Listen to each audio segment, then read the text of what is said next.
Silence, my old friend. I've come to talk with you again,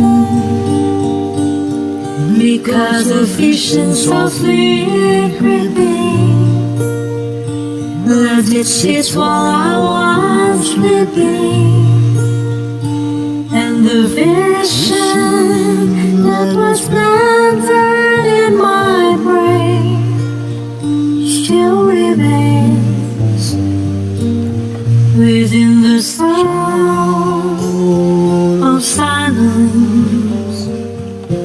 In restless dreams I walked alone,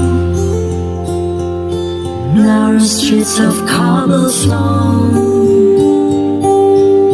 beneath the halo of a street lamp. Turn my collar to the cold air, when my eyes were stabbed by the flash of a neon light that lit the night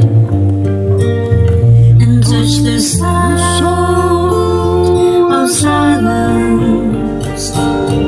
And in the naked light I saw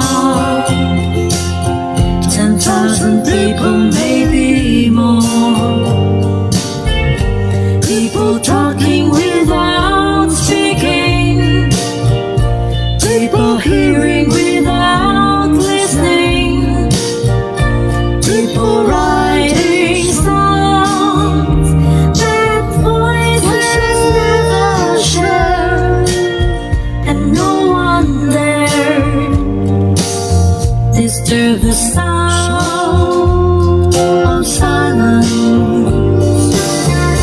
Voices that you do not know, silence like a cancer grows.